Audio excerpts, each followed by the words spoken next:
Bonsoir à tous, nous voilà réunis pour la webconférence de septembre de l'ANDAR. Nous avons beaucoup de chance ce mois-ci puisque nous allons aborder syndrome sec et polyarthrite rhumatoïde. De quoi parlons-nous? Quelle prise en charge avec le professeur Jean Sibilia de Strasbourg, qui est un éminent rhumatologue français que nous avons donc beaucoup de chance d'avoir avec nous. Vous le savez, comme d'habitude, Ludivine est là en backup pour vous soutenir sur le plan technique.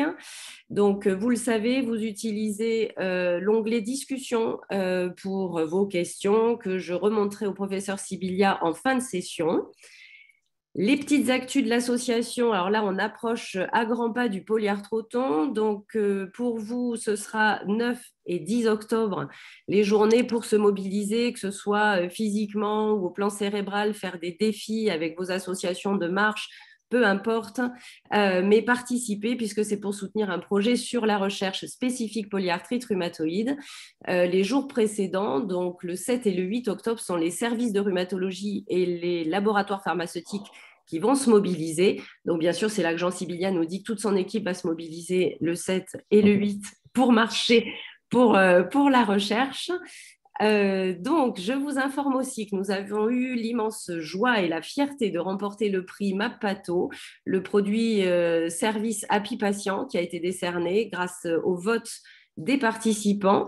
Donc, MAPPATO, vous le savez, c'est une initiative à laquelle on a contribué pour la partie polyarthrite rhumatoïde et qui permet d'identifier tous les professionnels de santé qui sont expérimentés en polyarthrite et de partager ça avec d'autres personnes qui pourraient soit avoir déménagé ou avoir besoin de changer de professionnel de santé. Et donc, voilà, ça permet de faciliter le réseautage.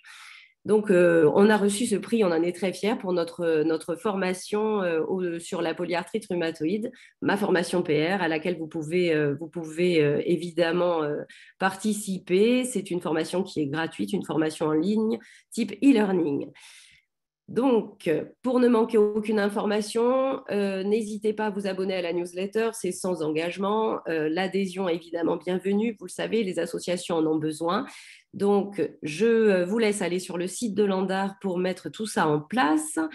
Et sans plus attendre, je laisse la parole au professeur Sibilia. On a 45 minutes ensemble. Le professeur Sibilia va nous faire une présentation donc sur le syndrome de, alors là, Jean, il faut que tu nous dises, on dit Sjogren, Sjogren, Sjogren. Là, il faut vraiment que tu nous aides. Alors, comme vous voulez. Merci Sonia, d'abord un petit mot pour vous remercier et vous exprimer toute l'admiration que j'ai pour Landar et votre présidente Sonia qui est là depuis tant d'années avec autant d'énergie. Et je crois que voilà, j'en profite pour vous rendre hommage et lui rendre hommage pour tout le travail que vous faites parce que je pense que c'est fondamental et on voit la place qu'ont pris les associations et la place des patients. Donc merci, c'est moi qui vous remercie de vous rencontrer. On ne sait pas super convivial, on se voit pas, mais ça fait partie des nouvelles règles. Et vous dire que ces nouvelles règles, en introduction, avant d'aborder la question posée par Sonia aujourd'hui, vous dire qu'on est en pleine réflexion nationalement pour essayer finalement de construire quelque chose qui serait formation, information et accompagnement du patient sous une forme nouvelle avec les associations, avec l'ANDAR en particulier, en tout cas pour la communauté des rhumatismes inflammatoires chroniques, peut-être pour d'autres communautés, on verra les cercles, notamment les maladies auto-immunes systémiques plus sévères. Enfin, en tout cas, on réfléchit à une sorte de programme au cours de la vie qu'on pourrait partager avec des experts de ma communauté, essayer de se rejoindre et d'utiliser les nouveaux outils de rencontre, des outils numériques pour créer de la continuité et notamment pour les gens qui ont du mal à se déplacer. Je sais, je fais beaucoup de réunions d'associations pendant ma carrière et souvent on me dit mais on ne peut pas venir, c'est dommage, on aimerait venir, mais on habite loin, on est fatigué, les déplacements sont difficiles, ce que je comprends très très bien. Et puis je crois que on peut répondre à cette problématique aujourd'hui et je reviendrai vers Sonia dans les prochaines semaines, prochains mois pour essayer de faire une proposition à Landar. En tout cas, on aimerait monter ce programme de formation, information et accompagnement des patients atteints de rhumatisme inflammatoire chronique avec les associations. C'est absolument indispensable. Et d'ailleurs, intégrer des patients dans la réflexion sur ce projet qui sera un projet digital, mais à qui nous tient vraiment à cœur, notamment avec Hubert Marotte. J'ai eu l'occasion d'en discuter avec Hubert, mais on est quelques-uns motivés pour s'engager dans ce projet. Voilà, une petite information, mais je reviendrai vers vous et vers Sonia, et on reviendra vers vous pour vous parler de ce projet pour les prochaines années. Le sujet est un sujet finalement un peu inhabituel, hein, Sonia. Merci de m'avoir donné la parole sur. Alors, Sjögren, Sjögren, on dit plutôt Sjögren. Il faut dire que ce syndrome, dont le nom est un peu compliqué, s'appelait aussi Gougerot-Sjögren. Mais pour le simplifier, finalement, on a supprimé le nom de M. Gougerot, qui est français, pour garder uniquement le nom de M. Sjögren, qui était scandinave. Mais c'est le fameux syndrome de Gougerot-Sjögren qu'on pourrait en fait simplement expliquer sous l'appellation syndrome sec, puisque ce syndrome de Sjögren ou de Gougerot-Sjögren est un syndrome sec qui s'exprime par une sécheresse essentiellement des yeux et de la bouche, mais aussi, vous verrez, et malheureusement parfois par d'autres manifestations heureusement très rares, mais plus sévères. Donc ce syndrome sec, qui est aujourd'hui très bien caractérisé. La France a beaucoup contribué à la connaissance de cette maladie, avec d'autres évidemment, mais il y a une forte tradition française rhumatologique pour l'étude et la compréhension de cette maladie auto-immune, notamment par l'équipe de Xavier Mariette, Xavier avec lequel j'ai travaillé pendant presque 3 décennies maintenant. On a fait beaucoup de choses ensemble sur le Sjögren, puis Jacques-Éric Gottenberg, qui est avec moi à Strasbourg, y a contribué aussi. Les Brestois, avec l'équipe de Pierre Winou et l'équipe d'Alain Sarraud actuellement. Il y a quelques équipes, et les équipes piloises aussi, quelques équipes françaises qui ont beaucoup contribué à la connaissance de ce syndrome, avec une reconnaissance internationale très très forte sur le syndrome de Sjögren. Je crois que les travaux français sont dans les tout premiers, depuis 20 ans, dans les tout premiers travaux internationaux, pour ne pas dire peut-être les premiers travaux internationaux dans cette maladie. Donc vous dire vraiment qu'en France, on s'est beaucoup intéressé à ça, et qu'on partage cette fierté. Je pense qu'on peut aussi, dans le monde de l'expertise médicale et scientifique, on peut aussi partager cette fierté d'avoir essayé de mieux comprendre cette maladie, qui reste en partie mystérieuse encore pour certains aspects. Enfin, on a quand même appris beaucoup de choses. Alors, ce syndrome sec, vous verrez pourquoi ce titre, alors que Sonia m'a dit polyarthrite et syndrome sec, tout simplement parce que ce syndrome sec existe isolément. Certains sujets ne souffrent que de syndrome de Sjögren isolé, et certains associent le syndrome de Sjögren à une autre maladie auto-immune, en premier lieu la polyarthrite rhumatoïde, mais aussi le lupus. Vous verrez, je vous donnerai sous la forme d'un petit schéma, donc ces 2 formes de syndrome de Sjögren, syndrome sec, soit isolé, primitif, c'est le syndrome de Sjögren primitif, soit associé à une maladie et à la polyarthrite rhumatoïde. La grande question qui n'est pas totalement résolue, est-ce que sous sa forme isolée, primitive comme on dit, ou sa forme associée à une polyarthrite ou un lupus, est-ce que c'est la même maladie? C'est sensiblement la même maladie. Alors on peut discuter, mais je pense que c'est vraiment une discussion d'experts, non résolue d'ailleurs encore, mais globalement, quand vous êtes atteint d'un syndrome sec, l'expression pour vous, la gêne que vous avez est la même. Vous avez les yeux secs, la bouche sèche, et il y a quelques complications à connaître, une prise en charge à connaître. On débattra notamment des traitements. Qu'est-ce que vous pouvez faire pour améliorer vos symptômes? Parce que c'est finalement la grande question. Voilà, en introduction, Sonia, merci pour la diapo suivante, pour rentrer dans le vif du sujet avec un plan très simple. Comment expliquer ce syndrome, comment le diagnostiquer et comment le traiter. Alors, comment l'expliquer? La maladie en soi est assez facile à décrire. C'est ce qu'on appelle une épithélite auto-immune. Alors, je m'explique parce que c'est un peu compliqué. C'est tout simplement une atteinte inflammatoire des muqueuses, essentiellement des muqueuses et des glandes qui sécrètent ce qu'on appelait autrefois les humeurs, c'est-à-dire les larmes, la salive, mais aussi la sueur. Vous voyez, par exemple. Donc, toutes ces muqueuses et ces téguments, la peau et les muqueuses, dans lesquelles il y a des glandes qui sécrètent, je le répète, des humeurs, salive, larmes et sueur. C'est une vraie maladie auto-immune qui peut exister, et je viens de le dire en introduction, soit isolément, et c'est une épithélite auto-immune isolée, un syndrome de Gougeot-Sögren isolé, soit, et c'est une vraie particularité de ce SGS, syndrome de Gougeot-Sögren, vous voyez le petit schéma, c'est de s'associer à différentes autres maladies auto-immunes.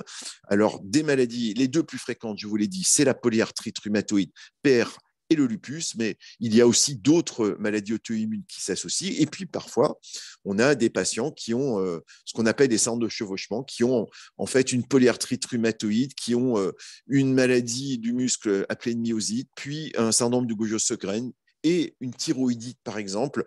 Les abréviations que j'utilise sur cette diapositive, CBP, c'est pour cirrhose biliaire primitive. Donc, vous voyez qu'on peut associer finalement, et certains d'entre vous ont peut-être plusieurs maladies de ce type associées. Ne soyez pas choqués, ne soyez pas embêtés, c'est assez classique, hein. Ça s'explique assez bien. Chaque maladie se prend en charge, ne soyez pas inquiets, hein. C'est des situations qui peuvent alarmer parce qu'on a l'impression d'être plus malade que les autres, mais c'est une situation qu'on connaît, qu'on prend en charge. Ne soyez pas plus inquiets que ça.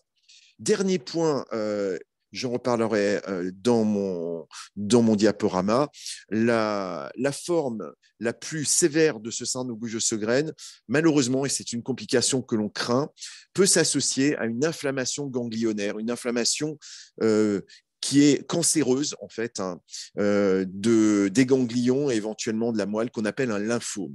Donc, c'est vrai que c'est quelque chose qu'il faut connaître et savoir. Alors, je ne vous en parle pas du tout pour vous inquiéter, mais parce qu'il faut connaître cette complication et la surveiller. C'est évidemment pas tous les syndromes de Sjögren. Donc, là aussi, ne soyez pas inquiets. C'est de loin pas tous les Sjögren. C'est des Sjögren assez particuliers, mais ce risque existe réellement. On le connaît bien, on le surveille bien. Et si on surveille bien, vous savez très bien, on diagnostique tôt, on traite tôt. Le pronostic peut être très bon dans la grande majorité des cas. Mais c'est quelque chose qu'il faut connaître, qu'il faut savoir.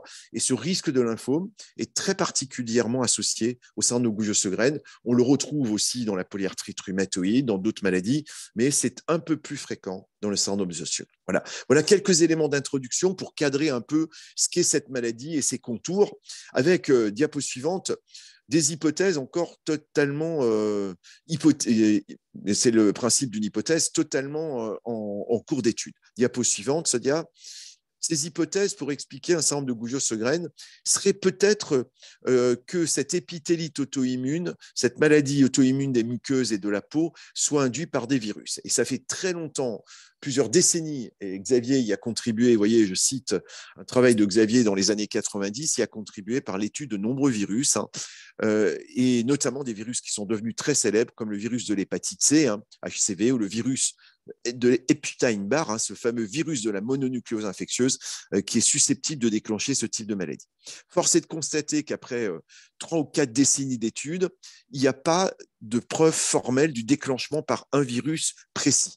Probablement que tous ces virus cités peuvent avoir un rôle dans le déclenchement de l'épithélite auto-immune. Alors, c'est, j'allais dire, très documenté dans l'infection par l'hépatite C, puisque ça a été bien étudié. Un grand nombre d'hépatites C chroniques finissaient par se traduire par une épithélite auto-immune, par un syndrome sec, et d'ailleurs par un syndrome sec associé à des complications inflammatoires. Pour le virus d'Epstein-Barr, c'est un peu moins évident. Pour les rétrovirus, il y a des éléments de preuve. Pour les entérovirus aussi, mais c'est surtout le virus de l'hépatite C qui a prouvé son imputabilité. Et un autre virus que je n'ai pas cité, qui existe très peu en France, mais qui existe dans les DOM-TOM, aux Antilles ou dans les pays asiatiques, qui est un rétrovirus qu'on appelle HTL.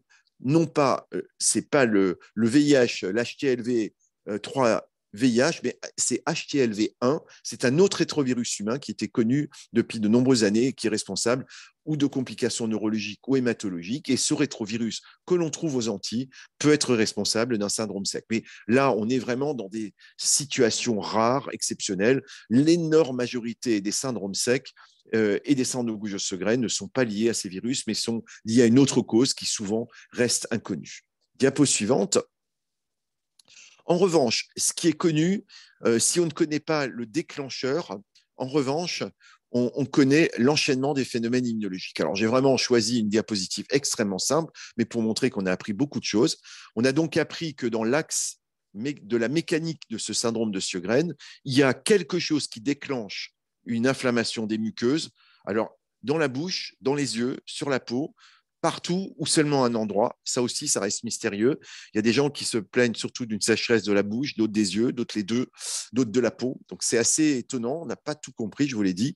Puis, ces lésions épithéliales des muqueuses et de la peau va se traduire par une réponse inflammatoire, une réponse immunitaire très particulière dont on connaît très bien les acteurs. Vous voyez, il y a une réponse interféron qui est importante, puis une réponse qui stimule les lymphocytes B pour aboutir globalement à une réponse immunitaire trop active. Et c'est pour ça qu'on parle de maladie auto-immune avec une activation de ces fameux lymphocytes, ces globules blancs qu'on appelle lymphocytes T et B. Et d'ailleurs, dans cette maladie, la production vous savez, de ces anticorps qu'on trouve à la prise de sang dans les analyses, ces anticorps antinucléaires, et qui sont assez particuliers dans le Gougeot-Sögren. Je vous dirai lesquels sont les plus caractéristiques de cette maladie. Voilà, donc un axe pathogénique qui est bien connu et qui nous permet d'avoir des pistes thérapeutiques, hein, en tout cas dans les maladies les plus sévères, c'est-à-dire celles qui veut vraiment, celle qui se traduit vraiment par une inflammation immunologique très importante. Je vois passer vos questions dans le chat et j'y répondrai. Je les mémorise au fur et à mesure et j'y répondrai.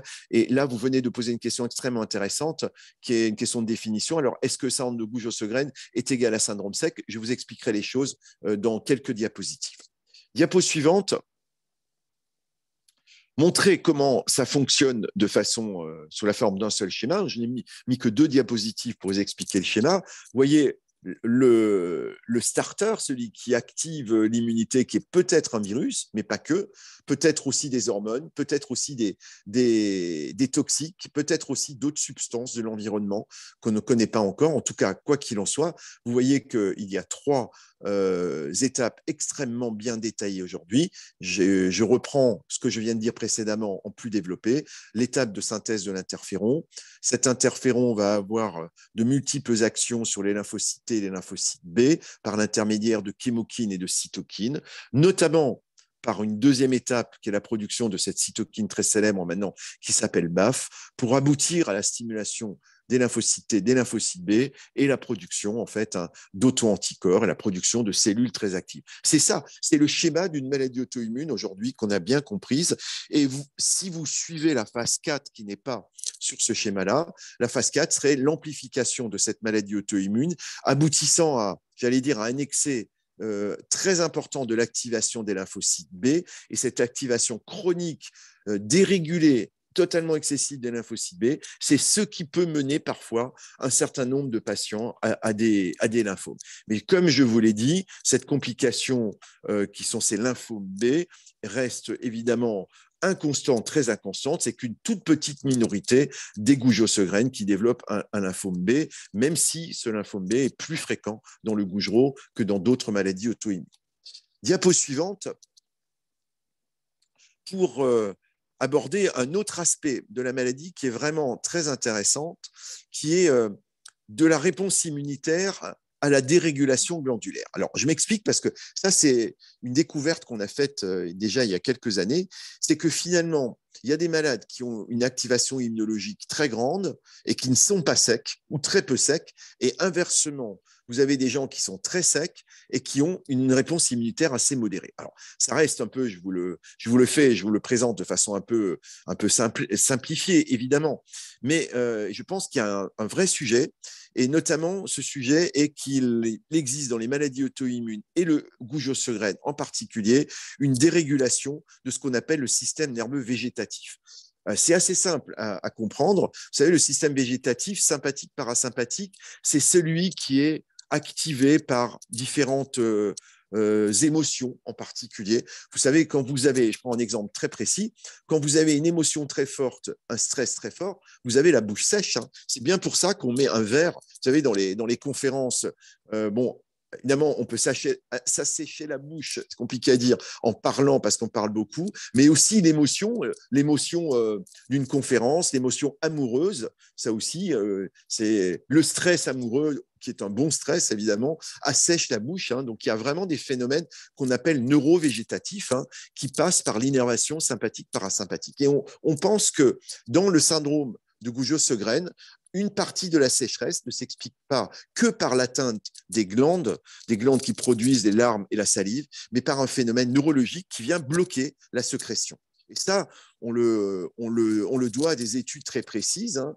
Je ne rentre pas dans le détail, mais par exemple, quand vous biopsiez les syndromes de Gougeot-Sögren qui sont très, très secs, vous observez que les glandes, à la biopsie, les glandes elles sont pas si malades que ça. Elles sont à moitié conservées. Donc, en théorie, vous devriez avoir suffisamment de glandes pour produire de la salive ou des larmes. Sauf que ce que vous produisez, il y a une sorte de blocage fonctionnel. Hein. La sécrétion se fait mal. Ce n'est pas que la glande est simplement détruite ou altérée, c'est en plus les phénomènes d'innervation de la glande sont dérégulés et vous avez une mauvaise activation de ces glandes et cette glande ne travaille plus correctement. Elle n'est pas seulement altérée, lésée, mais en plus elle travaille mal. Et ces phénomènes de dérégulation de l'innervation des glandes est certainement de nature immunologique. Très certainement, le stress chronique, l'infection virale chronique, une toxicité chronique, peut-être les hormones, aboutit à cette dérégulation de l'innervation glandulaire. Donc, diapo suivante, donc schématiquement, vous voyez, il y a déjà dans cette première approche une activation immunologique, peut-être par les virus ou peut-être par d'autres phénomènes. Deuxièmement, donc une réponse immunitaire auto-immune anormale, plus ou moins importante. Deuxièmement, une dérégulation des fibres nerveuses sympathiques, parasympathiques qui viennent activer les glandes lacrymales et les glandes salivaires, par exemple. Et le troisième élément de la pathogénie de cette maladie, expliquant peut-être que les femmes sont beaucoup plus touchées que les hommes, c'est 7 à 9 femmes pour un homme. Dans la polyarthrite rhumatoïde, qui est là aussi très féminine, 5 femmes pour un homme, là aussi on retrouve cette prédominance féminine du syndrome sec, même si certains hommes en sont touchés, évidemment. Et ce facteur est très certainement un facteur hormonal.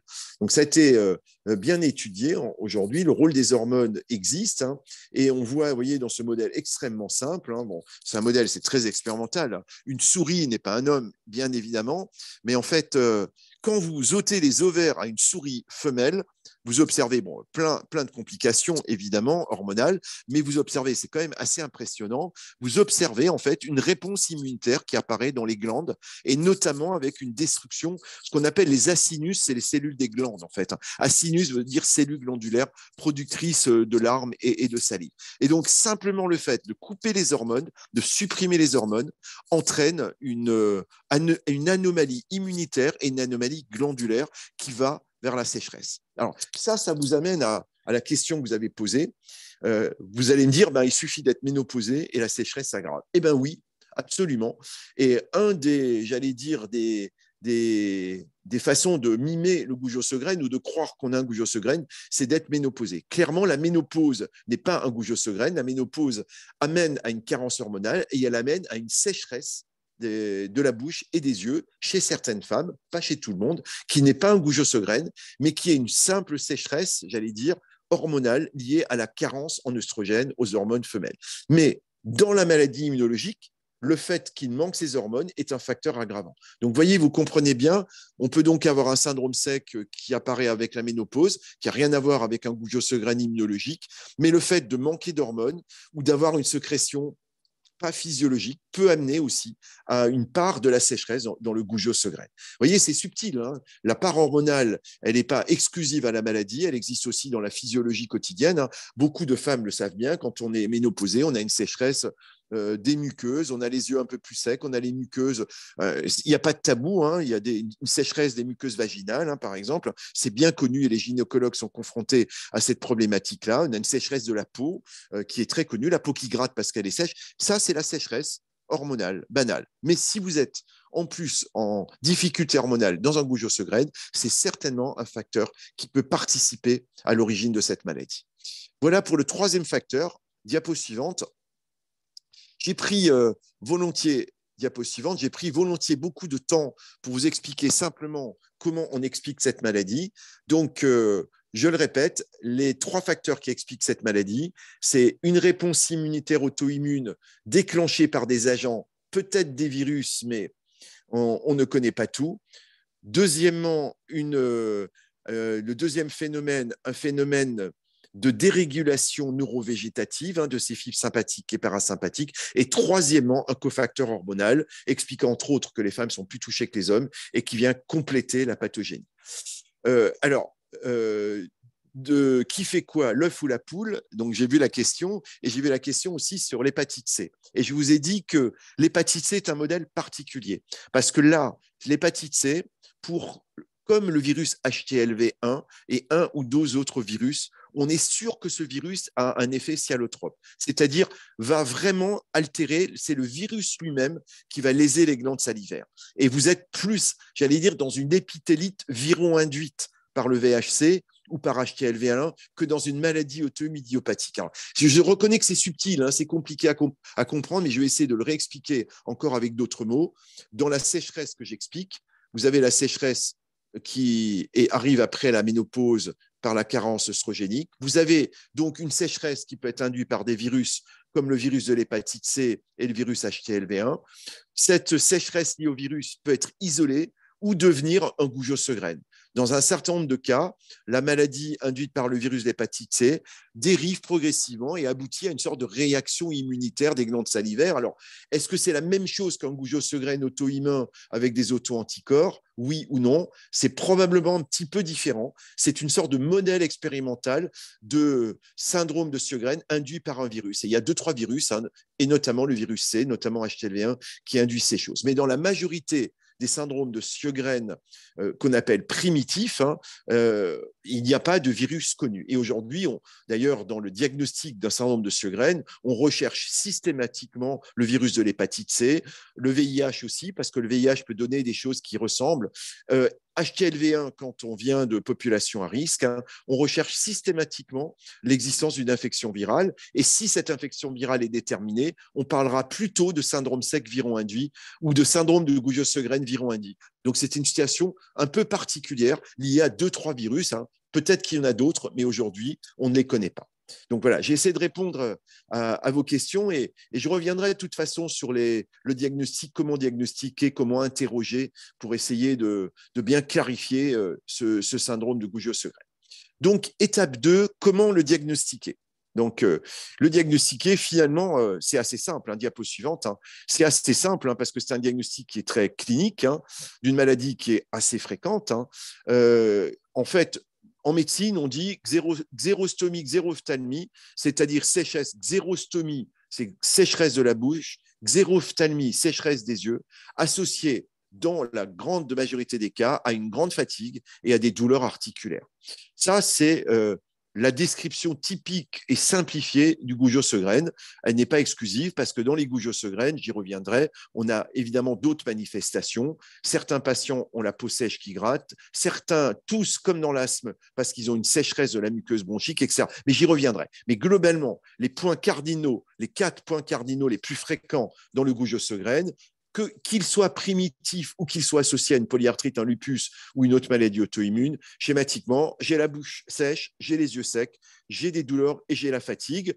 Je peux être plutôt sec des yeux, plutôt sec de la bouche ou les deux. Ça, je ne comprends pas très bien. J'ai même des gens qui étaient plus secs d'un œil que de l'autre. Alors, vous voyez, compliqué à comprendre hein, quand on imagine que c'est une maladie généralisée avec des troubles immunologiques généralisés, des troubles neurovégétatifs généralisés. On a du mal à comprendre, mais je le répète, hein, on a encore des choses à comprendre, même dans cette maladie qu'on a beaucoup étudiée.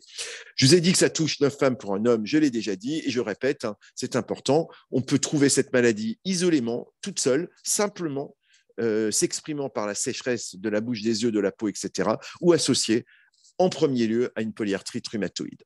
Globalement, la prévalence du Gougeot-Sjögren dans la population générale, dans sa forme primitive, c'est de l'ordre de 0,2% hein, dans la population générale. Alors, si on fait Gougeot-Sjögren primitif plus Gougeot-Sjögren de la polyarthrite rhumatoïde, hein, on frôle les 0,5 à 0,8% si on associe l'ensemble des syndromes secs primitifs ou associés. Donc, c'est une maladie fréquente que moi, je vois très souvent en consultation. Hein. C'est un symptôme, ce sont des symptômes qui poussent assez souvent à consulter. Alors, l'ophtalmo, l'ORL éventuellement, ou le rhumatologue immunologiste, hein, pour nous, c'est une raison qui fait consulter assez souvent, même si ce n'est pas intrinsèquement dans l'énorme majorité des cas, ce n'est pas une maladie grave, mais c'est une maladie invalidante, et notamment, vous avez bien compris, je l'ai déjà dit, invalidante par les 4 points cardinaux que sont la bouche sèche, les yeux secs, les douleurs et surtout la fatigue. Donc ça, c'est vraiment très important de le comprendre, hein,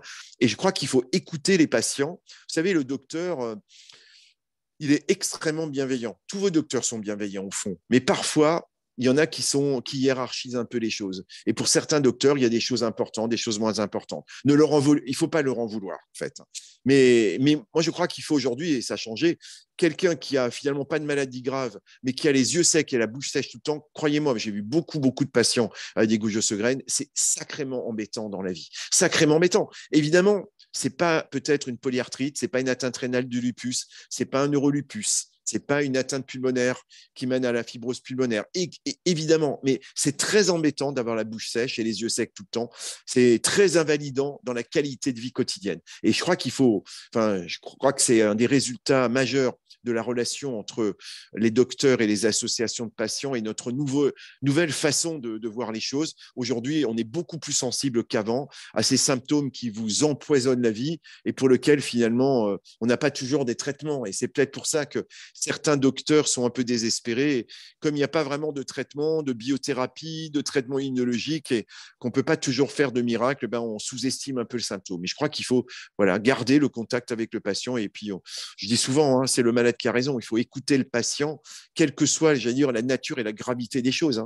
Le symptôme est un symptôme et on peut s'en plaindre beaucoup. Voilà un point très important dans cette description clinique diagnostique. C'est à partir de ces éléments diagnostiques qu'on peut faire le diagnostic de certitude. Diapo suivante. Alors, comment faire un diagnostic, je dirais, de certitude pour être tout à fait sûr? On applique en fait des critères. Alors, je sais qu'on n'aime pas trop ça, mais enfin voilà, ça fait partie. Et pourquoi c'est important les critères? C'est parce que finalement, tout le monde va parler de la même langue, le même langage. Et vous voyez, les critères, les 6 critères internationaux que l'on retient pour faire le diagnostic de Sjögren, on retombe évidemment sur les symptômes secs, buccaux et oculaires. On fait des petits tests très simples, un test dans l'œil, un test dans la bouche. Le test de Schirmer, beaucoup d'entre vous connaissent, c'est la bandelette de buvard qu'on met dans l'œil. Si vous avez l'œil sec, le buvard ne s'hydrate pas. Et on mesure, on a des petits buvards pré-calibrés, on peut mesurer l'hydratation de ces buvards. C'est ça le test de Schirmer, c'est extrêmement simple à faire. On peut mesurer aussi le flux salivaire par des petits cotons qu'on met sur la langue et qu'on peut peser, donc c'est le flux salivaire. On peut évidemment, et c'est des éléments déterminants, aller chercher la réponse immunologique de 2 façons. Soit la rechercher par une biopsie des glandes salivaires. On biopsie, vous savez, l'intérieur de la lèvre inférieure, et on va prendre par une petite incision quelques glandes. Il y a plein de glandes accessoires dans les glandes salivaires, et on va donc trouver dans ces glandes salivaires accessoires, vous allez voir la réponse immunitaire, vous allez voir des cellules immunitaires dans ces petites glandes, et on a l'habitude de faire une classification 1, 2, 3, 4. Alors, c'est un peu technique, mais c'est la fameuse classification de Chisholm et Mason. C'était les 2 auteurs qui ont décrit. Et on décrit, je répète, un grade 1 et 2 qui sont, j'allais dire, les grades normaux qu'on peut trouver chez tout le monde. Un grade 3 dont on ne sait pas trop quoi faire, c'est une sorte de zone grise, et un grade 4 qui est la preuve qu'il y a une forte inflammation. Alors, dans les critères de classification internationaux, on s'accorde déjà pour penser que le grade 3 peut déjà traduire un syndrome de Gouge-Sjögren, à condition évidemment que le patient ait des symptômes et une sécheresse visible au test de Schirmer, au flux salivaire. Le dernier point qui nous aide beaucoup, c'est évidemment la recherche d'anticorps antinucléaires, les fameux anticorps antinucléaires qui n'ont rien à voir avec le nucléaire, de l'énergie nucléaire. Alors, j'ai encore des patients qui me disent, docteur, qu'est-ce que ça a à voir avec la radioactivité? Absolument rien. En fait, ces anticorps antinucléaires, c'est comme ça qu'on les appelle, simplement, ce sont des produits de votre système immunitaire, donc des anticorps que produisent vos globules blancs, vos lymphocytes B. Et comme vous êtes en état d'hyperimmunité, vous allez produire des anticorps anormaux qu'on appelle des auto-anticorps qui sont dirigés contre des petits bouts du noyau de vos cellules. Et l'adjectif pour dire noyau, c'est nucléaire en fait. D'ailleurs, nucléaire de l'énergie nucléaire, c'est l'énergie qu'il y a dans le noyau de la matière. Donc, c'est bien une racine commune. Mais là, ça n'a rien à voir avec le noyau de la matière, c'est le noyau des cellules. Et dans le noyau des cellules, vous avez des tas de petites substances qui peuvent être reconnues par les auto-anticorps, notamment, c'est leur code, des antigènes nucléaires qu'on appelle SSA ou qu'on appelle SSB. Pour les plus j'allais dire, les plus intellectuels d'entre vous, ceux qui ont beaucoup lu, SSA s'appelle aussi RO et SSB aussi LA. C'est strictement synonyme. C'est simplement deux codes différents pour décrire le même auto-anticorps. Alors, juste pour la curiosité, voilà, que vous ayez quelques petits éléments de culture immunologique. SSA a été décrit il y a une quarantaine d'années et la première description de cet auto-anticorps chez un patient atteint de Sjögren, eh ben, celui qui a découvert cet anticorps, il l'appelait, et je crois que c'était ou M. Tan, ou M. Motsopoulos, ou M. Reichling. Hein, donc, je connaissais bien ces auteurs quand j'étais tout jeune, il y a 30-40 ans. Tan, Reichling, hein, c'est probablement il faudra que je retrouve le premier article qu'on décrit SSA. SSA, alors là aussi, hein, pas d'analogie, hein, soyez tout à fait rassurés. Ça n'a rien à voir avec la Waffen-SS de la Deuxième Guerre mondiale. SS, c'est pour Sjögren syndrome, A pour A de l'alphabet. Donc, le premier malade avec un syndrome de Sjögren, ben, on a appelé, alors c'est tout bête, hein, on a appelé ça l'anticorps anti-SSA. Et puis le deuxième, on a trouvé, on l'a appelé anti-SSB, donc Sjögren syndrome B. Et parallèlement, d'autres auteurs avaient découvert les mêmes anticorps chez un monsieur qui s'appelait Robert, d'où Hérault, et chez un monsieur ou une dame d'ailleurs, je ne sais plus très bien, il faudrait que je ressorte aussi l'article, et chez une autre personne, un autre patient atteint d'un Sjögren qui s'appelait monsieur ou madame LA, et on a appelé ça antigène LA. Voilà, c'est tout bête, hein. L'immunologie, vous voyez, de temps en temps, ça tient à des anecdotes, et c'est toujours intéressant et rigolo de raconter l'histoire.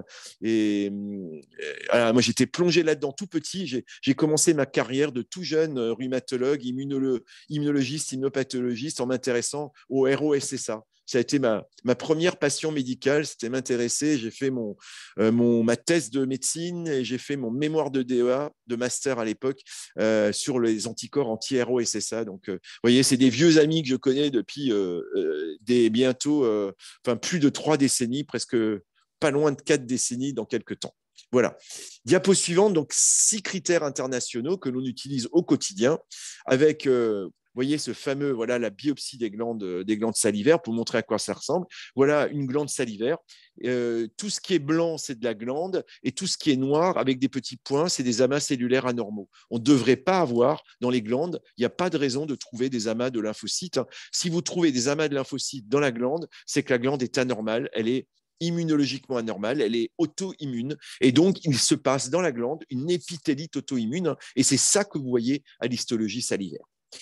Pour votre gouverne, pour qu'on ne vous fasse pas des biopsies pour rien, vous avez compris sur les 6 critères précédents, Sonia, tu peux revenir sur la diapo précédente, vous avez vu dans la définition qu'il y a 6 critères et il suffit d'en avoir 4. Donc, je vais la faire simple, mais si vous avez la bouche sèche, les yeux secs, un schirmer positif, c'est-à-dire une sécheresse au schirmer, éventuellement au flux salivaire, et si on trouve dans votre sang des anticorps anti-SSA, RO ou SSB, LA, pas besoin de vous faire la biopsie des glandes salivaires. Vous avez le diagnostic.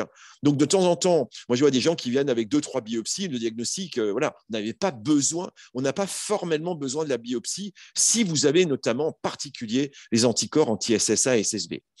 Juste pour que vous compreniez bien, dans les syndromes secs de la ménopause, dans les syndromes secs viro-induits, notamment par le VHC ou HTLV1, vous n'avez pas d'anticorps anti-ROLA. C'est uniquement dans la forme immunologique auto-immune, Gougeot-Sjögren primitif ou associé à une polyarthrite rhumatoïde ou à une autre maladie auto-immune que vous retrouvez ces anticorps. Dans les autres formes de syndrome sec, qui ne sont pas des vrais Sjögren en toute rigueur, vous ne trouvez pas ces auto-anticorps. Donc, je le dis à l'envers, si je trouve ces auto-anticorps, je suis quasi certain, sauf l'extrême exception, je suis quasi certain du diagnostic de syndrome de Gougeot-Sjögren auto-immun. Ça, c'est très important.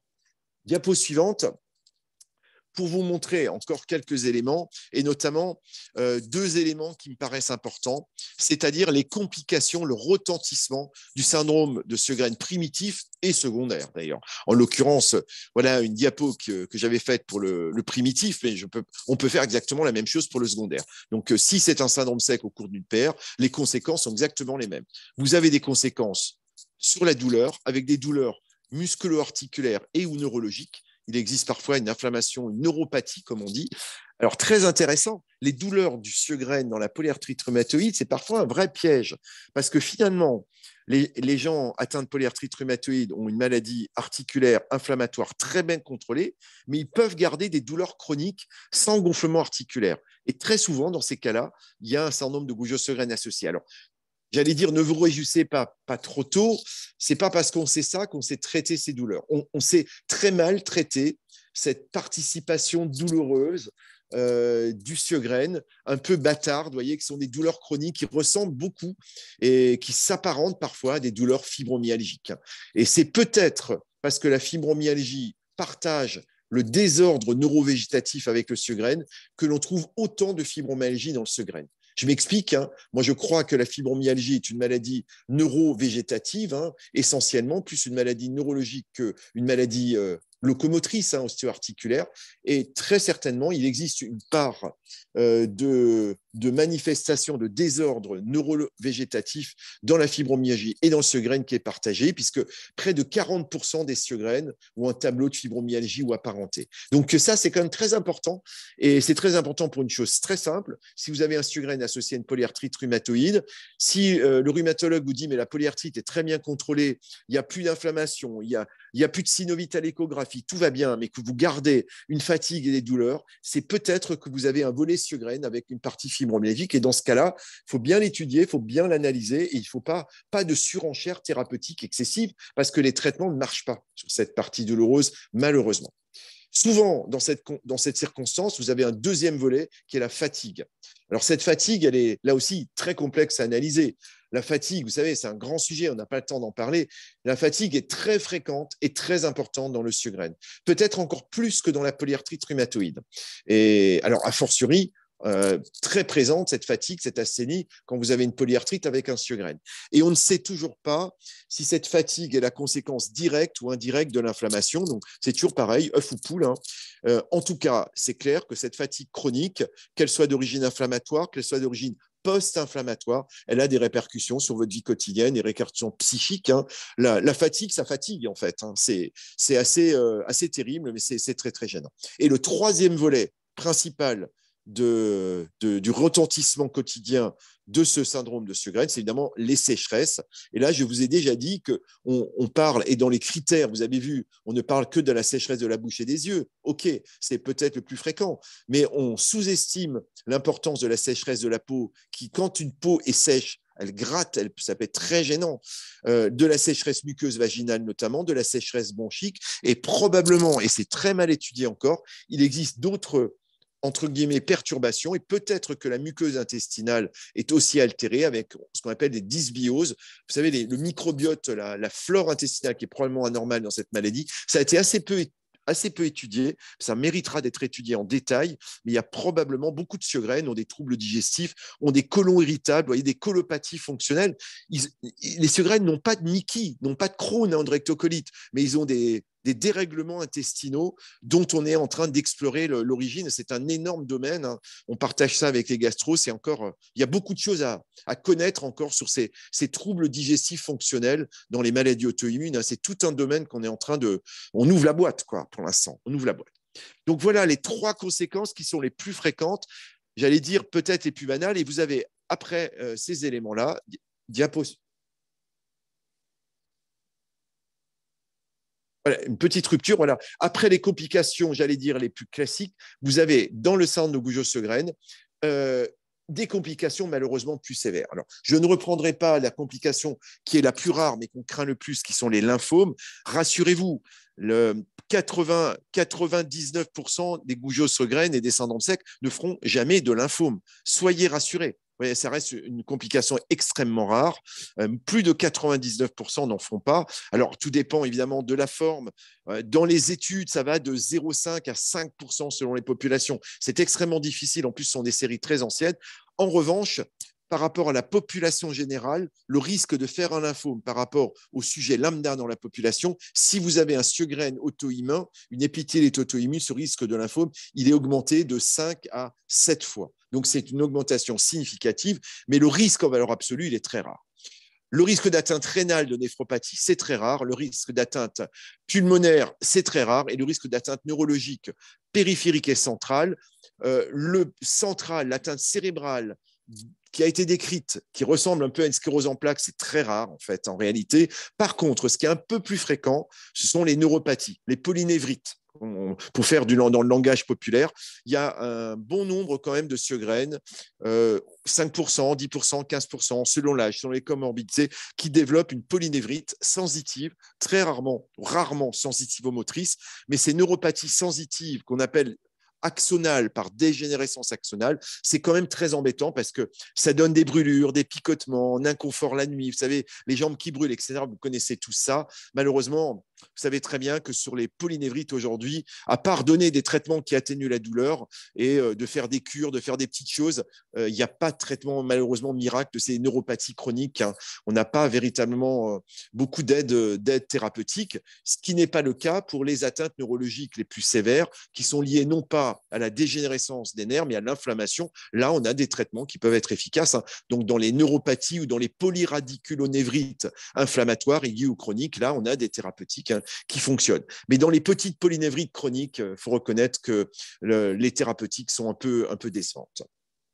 Alors, pour le diapo suivante peut-être, pour sortir des complications, et on va finir par la partie comment traiter, mais pour synthétiser la partie comment faire le diagnostic, donc 3 points essentiels. Vous avez vu que le diagnostic, il repose vraiment sur des critères diagnostiques de classification internationaux très clairs. On sait vraiment où on va et on parle le même langage. Premier point. À partir de ces critères, vous avez compris qu'on sait identifier un syndrome sec et qu'on sait le caractériser. Et c'est là que je reviens sur ce que je disais déjà en introduction sur les mécanismes. Il faut bien distinguer les syndromes secs qui sont des Gougeot-Sjögren auto-immuns avec, dans 70% des cas, des anticorps anti-RO-SSA ou SSA-SSB, SSB-LA, pardon, bien distinguer ces Gougeot auto-immuns des autres syndromes secs liés à des infections virales, virus C, HTLV1, liés à des problématiques de carence hormonale, notamment la ménopause, où je ne l'ai pas encore dit, et c'est pour ça que je voulais faire une conclusion sur la partie comment diagnostiquer, évidemment à des médicaments, parce qu'il y a beaucoup de médicaments, psychotropes notamment, vous savez, les antidépresseurs, les anxiolytiques, même les antihistaminiques, qui sont des médicaments qui, pour des raisons purement neurologiques, donnent la sensation d'une sécheresse de la bouche et des yeux. Mais ça, ce sont bien des syndromes secs, ce ne sont pas des syndromes du Gougeot-Sjögren. C'est un assèchement lié à des mécanismes, là aussi neurologiques, induits par des médicaments. Et par ordre de fréquence, si vous voyez sur 100 syndromes secs que vous voyez de façon, je dirais, aléatoire, l'énorme majorité des syndromes secs sont d'abord liés à des problématiques de traitement psychotrope ou à des maladies neuropsychiatriques, hein, notamment dans la dépression, dans l'anxiété, vous avez une sécheresse mais qui est liée simplement à la maladie neuropsychiatrique et à ses traitements. Et c'est de très loin aujourd'hui la cause la plus fréquente de syndrome sec. En deux, c'est très certainement les problématiques post-ménopausiques. En trois, se partagent les deux étiologies, virus d'un côté, maladie auto-immune de l'autre. Donc, vous voyez, comment diagnostiquer un syndrome de Gougeot-Sjögren? C'est d'abord avoir éliminé aussi ces maladies-là. Puis après, on a des critères diagnostiques. Et puis après, dans la stratégie diagnostique, on va rechercher les symptômes et les signes qui embêtent le malade. Et on va évidemment chercher les complications et surveiller les complications parce qu'on les connaît bien. Alors, elles sont assez diversifiées, vous avez vu, mais on les connaît bien. Voilà, un bon docteur du Gougeot-Sjögren, il sait, il vous aidera à surveiller sans trop vous embêter, évidemment.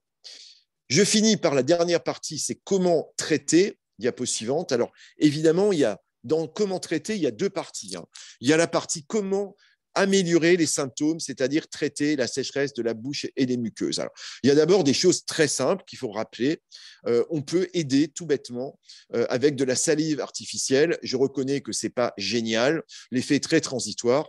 Il y a eu des thérapeutiques aussi pour aider à la sécheresse buccale par l'utilisation d'interférons en solution buccale. Mais ça ne marche pas très bien aujourd'hui sur la sécheresse buccale, à part la salive.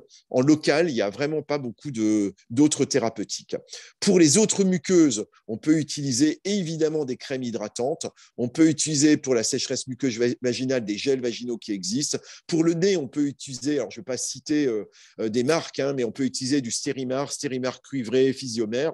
Pour la peau d'ailleurs, moi je prescris assez souvent, mais voilà, j'ai aucune action, hein, mais je prescris de l'aloe vera parce que c'est très hydratant et ça a un effet topique extrêmement intéressant. Mais tout ça, c'est absolument pas scientifique, hein. Tout ça sont des éléments de confort quotidien, mais surtout ne les négligez pas. C'est fondamental, hein. Et d'ailleurs, moi, j'ai autant appris de mes malades que des livres sur ces trucs-là. Beaucoup de malades m'ont dit, tiens, je fais ci, je fais ça m'aide, etc. C'est des petites recettes de grand-mère. Ce n'est pas du tout validé scientifiquement. Et c'est pour ça que vos forums sont intéressants. Je vous conseille aussi, malgré tout, voilà, échanger les petits trucs et astuces, mais ne faites pas n'importe quoi. De temps en temps, on lit aussi des trucs totalement délirants. Sachez aussi démasquer des gens qui vous racontent enfin des fables en fait, hein, et des choses qui ne tiennent pas la route, hein. Donc, restons, comment dire, sages, quoi. Sages, mais ouverts à toutes les petites astuces qui pourraient exister. Diapo suivante, peut-être plus intéressant parce que ça a un effet un peu général, la pilocarpine. Alors certainement, un grand nombre d'entre vous ont essayé ou en prennent. C'est assez étonnant parce que c'est un peu où ça marche ou ça marche pas. C'est effet on-off. Moi, j'en prescris très souvent. C'est un traitement qui a une action absolument pas immunologique. C'est simplement un traitement qui agit sur les fibres neurovégétatives. Vous savez, les fibres sympathiques, parasympathiques, et qui permet simplement d'améliorer la fonction des glandes qui sécrètent salive, larmes et la sueur. Et donc, c'est un effet de prosécrétant, en fait, hein, ça aide à sécréter. Et l'effet, le bénéfice de la pilocarpine a parfaitement été démontré, hein. Là, ça marche sur la sécheresse des yeux, de la bouche et de la peau. Donc, ça a un effet, en fait, hein. Mais ce n'est pas toujours bien toléré. Moi, je donne plutôt 10 mg par jour en petites gélules, préparation magistrale, des gélules de 2 mg. Alors, ça embête le pharmacien de les préparer, mais en préparation magistrale, c'est de la chlorhydrate de pilocarpine en préparation magistrale en gélules de 2 mg à la dose de 10 à 20 mg par jour, comme des bonbons. Vous en prenez tous les heures, tous les 2 heures, comme ça vous arrange. Le pharmacien vous les prépare, ça ne coûte pas très cher et ça vous évite d'acheter des préparations pharmaceutiques comme le Salagène qui coûte beaucoup plus cher, mais qui sont exactement la même chose, puisque le Salagène qui est commercialisé, qui coûte quand même un peu d'argent, c'est tout simplement exactement de la chlorhydrate de pilocarpine. Parfois, les gens décrivent des sueurs inappropriées, des frissons, des malaises, etc. La règle, c'est qu'il faut prendre des petites doses filées régulièrement, mais pas prendre des grosses doses, sinon on n'est pas très bien avec la pilocarpine, mais c'est sans risque, hein. Sauf exception, hein, il faut vraiment avoir des complications. Il faut faire attention dans le glaucome, quand il y a une prostate très serrée. Il y a quelques situations où il faut faire un peu attention. On dirait la prostate chez les femmes, c'est quand même assez rare. Donc, la prostate, l'adénome prostatique, ça n'arrivera pas, mais le glaucome, ça peut éventuellement arriver. Il y a quelques petites restrictions qu'on peut discuter avec l'ophtalmo, hein. Pour le glaucome, vous savez, le glaucome, c'est l'hypertension dans l'œil, hein. L'ophtalmo dira très bien si on peut donner de la pilocarpine ou pas. Diapo suivante. Pour vous montrer que la prescription peut se faire, comme je l'ai dit, sous la forme de Salagène, mais le Salagène, c'est 120 à 150 € par mois, avec une AMM depuis 2003, mais à ma connaissance, un remboursement uniquement sur demande du médecin conseil. Je n'en prescris jamais, donc je ne suis peut-être pas totalement à jour sur le remboursement du Salagène, parce que moi, je ne prescris que de la chlorhydrate de pilocarpine en préparation magistrale, plutôt des gélules, comme je l'ai dit, de 2 mg, qui permet de prendre de façon filée, et plutôt à 10 qu'à 20, et plutôt en 5 à 6 prises qu'en 3 prises, hein. À vous de doser. Autrefois, on donnait de la teinture de jaborandi, mais c'est peu dosé, donc on a plus ou moins beau donner. Même j'ai certains malades qui en prennent toujours, qui estiment que c'est plus efficace que les préparations magistrales, donc à voir. Ça existe encore, on peut toujours demander ça aux pharmaciens. Je ne sais pas si ça se fait encore, mais en tout cas, chlorhydrate de pilocarpine en préparation magistrale, ça vaut le coup d'essayer, très clairement. Diapo suivante, et c'est vrai, finalement, à la limite, je ferai un petit commentaire, c'est vrai finalement dans tous les syndromes secs, hein, au fond, hein, parce que ça n'a rien de spécifique de la maladie immunologique qu'on appelle le Sjögren, hein. C'est un traitement, j'allais dire, prosécréteur neurovégétatif qui devrait fonctionner dans quasiment tous les syndromes secs. Le traitement, deuxième volet embêtant qui est les douleurs. Alors, bon, c'est assez embêtant parce qu'il n'y a rien de vraiment démontré. La cortisone et les anti-inflammatoires, c'est plutôt décevant, même si de temps en temps, on a un effet avec des toutes petites doses de corticoïdes.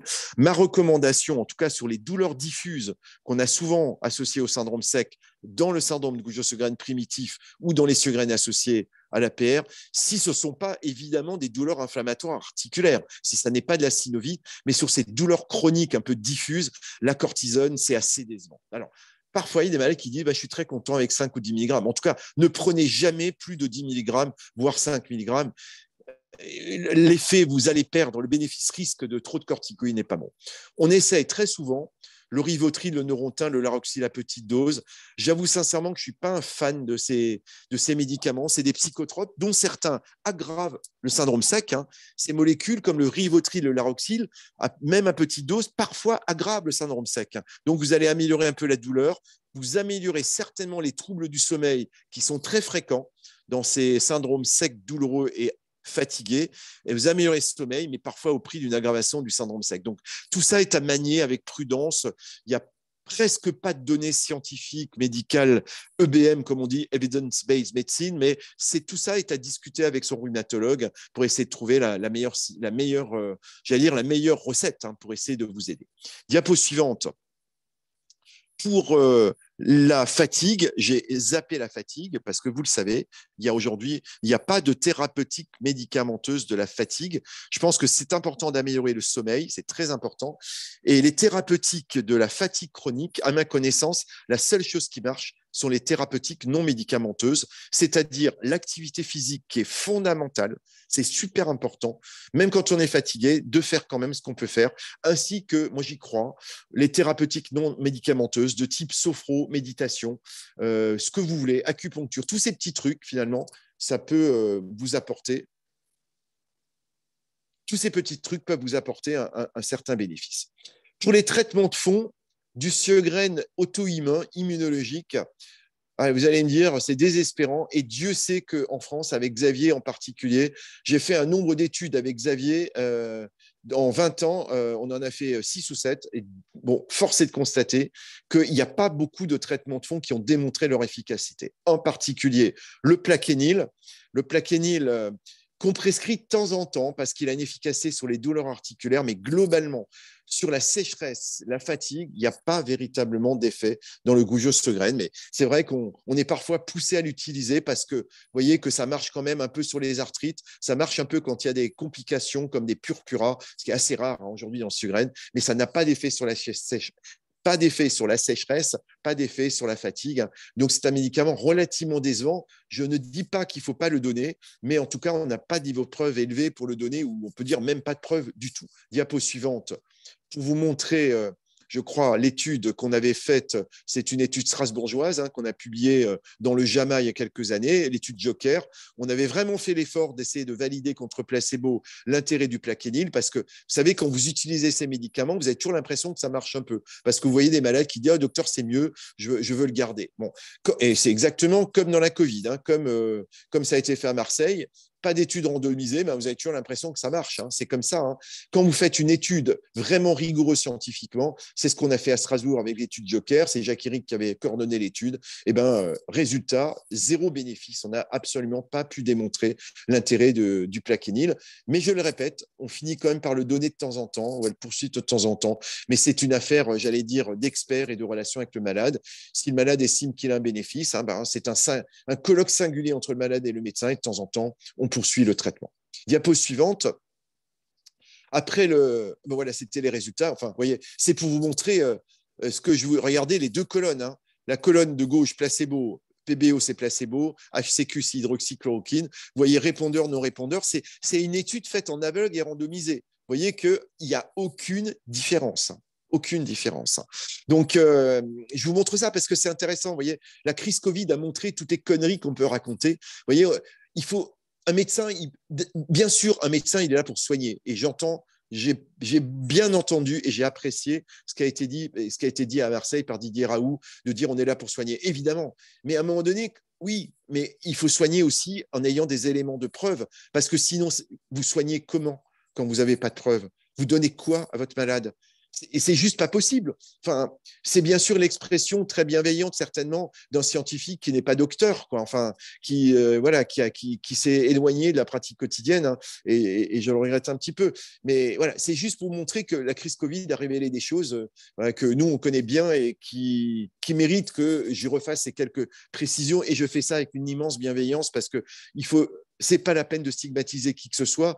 Moi, je suis convaincu que initialement l'équipe marseillaise était de bonne foi. Après, ce qui est très embêtant, c'est de persévérer et d'essayer de convaincre tout le monde que j'avais raison avec de mauvais arguments.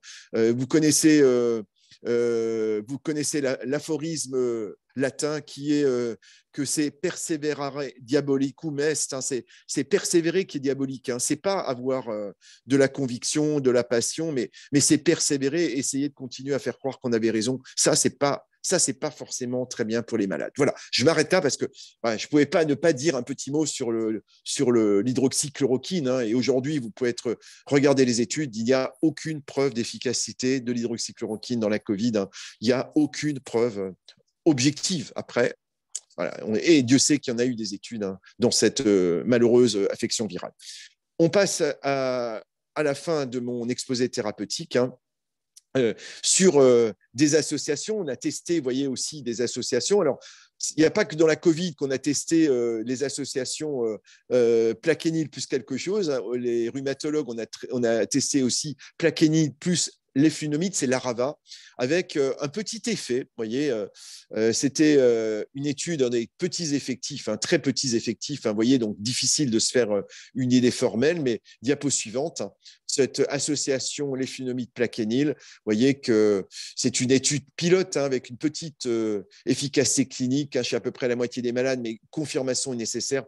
Alors, c'est encore récent, vous voyez, c'était il y a 3-4 ans. Hein. Pour l'instant, on n'a pas de confirmation, mais enfin, c'est toujours pareil, gardons l'esprit ouvert. Il ne faut jamais être obtus, vous voyez, pas d'idéologie. La médecine et la science, elles ne s'accordent pas avec l'idéologie. L'idéologie, c'est autre chose. Hein. On peut avoir une idéologie politique, une idéologie ce que vous voulez, et vous pouvez avoir des convictions politiques. En sciences, en médecine, on doit toujours être humble et modeste, et on regarde et on écoute. Et la vérité d'un jour n'est pas la vérité du lendemain. Il faut l'accepter dans les deux sens. Dans les deux sens. Donc là, attendons. C'est une petite piste récente, mais pour l'instant, pas confirmée. Diapo suivante. Quand on sort des molécules, j'allais dire chimiques, est-ce que les molécules immunologiques qui ont eu tant de succès dans la polyarthrite rhumatoïde, ces molécules ciblées ont eu des succès dans le Gougeot-Segren, associés ou non à une polyarthrite rhumatoïde. Diapo suivante. Alors, je vais vous faire de la peine. Ben non.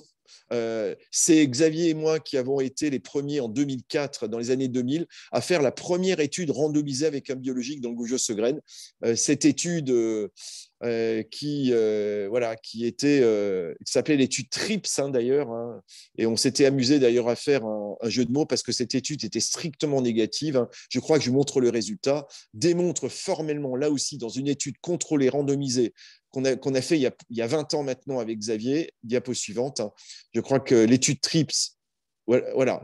Non, je ne vous montre pas TRIPS parce qu'elle est négative, mais j'aurais pu vous montrer les résultats de TRIPS. TRIPS, c'était exactement comme Joker. Aucune différence entre placebo et anti-TNF. On pense même que les anti-TNF dans le Sjögren primitif n'est pas une bonne idée. Dans le Sjögren associé à une polyarthrite rhumatoïde, il n'y a aucun effet, mais on va considérer que ça n'a pas d'effet délétère. Donc, anti-TNF, n'attendez pas un effet bénéfique sur la sécheresse et la fatigue, ou rarement sur la fatigue et la douleur non inflammatoire. Les anti-TNF n'ont pas beaucoup d'impact sur ces symptômes-là. Vous voyez que c'est compliqué parce que si vous avez une polyarthrite et un syndrome sec, la polyarthrite, elle est magnifiquement traitée par les biologiques. Hein. En revanche, le volet Sjögren, sécheresse, douleur, fatigue, il est très peu accessible, en l'occurrence pas du tout accessible aux anti-TNF. L'autre grande piste, c'est le rituximab. Rituximab qui est utilisé aussi avec beaucoup de succès dans la polyarthrite rhumatoïde.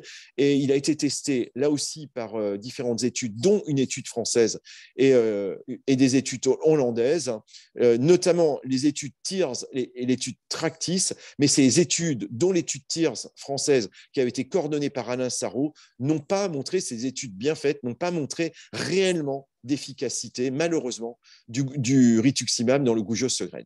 Diapo suivante.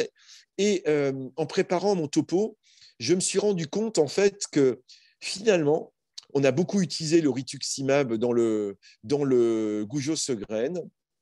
On a utilisé beaucoup le rituximab dans la polyarthrite rhumatoïde, mais on a finalement, dans cette population de polyarthrite rhumatoïde, on n'a jamais regardé en fait si la sécheresse s'améliorait ou ne s'améliorait pas. On a regardé que les signes articulaires typiques. On n'a jamais fait d'analyse stratifiée, voyez, de sous-analyse des patients PR avec Sjögren ou PR sans Sjögren. Donc on n'a pas de réponse dans la polyarthrite rhumatoïde avec Sjögren, savoir s'il y a un effet, il y aurait un effet. En tout cas, dans le Sjögren primaire, il n'y a pas d'effet, donc on peut imaginer par extrapolation qu'il n'y en a pas dans le Sjögren, dans la polyarthrite rhumatoïde, mais je n'ai pas vraiment la réponse.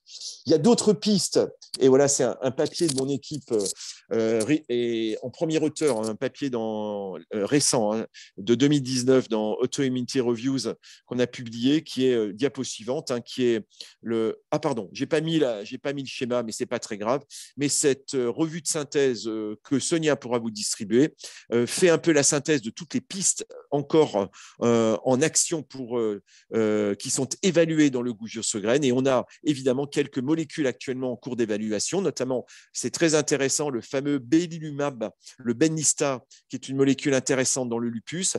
Il y a une évaluation en cours dans le Gougeot Segren. Il y a évidemment des évaluations des anti-IL6 qu'on utilise dans la polyarthrite rhumatoïde, le tocilizumab, molécule qui a le vent en poupe aujourd'hui dans la Covid-19, de telle façon qu'on n'en a plus à disposition pour les autres malades, ce qui est un vrai problème. Certains d'entre vous l'ont remarqué. Et puis, j'ai vu passer dans le chat une très intéressante remarque sur l'effet des JAK inhibiteurs, alors, molécule que je connais très, très bien. Les JAK inhibiteurs sont efficaces dans la polyarthrite rhumatoïde et spondylarthropathie et ont potentiellement une efficacité dans pas mal d'autres maladies auto-immunes, lupus, sclérodermie et dans le Sjögren par un effet anti-interféron et un effet anti-IL6. Vous vous rappelez de ma première partie de mon topo, je vous ai montré qu'il y avait une réponse interféron anormale dans le Sjögren.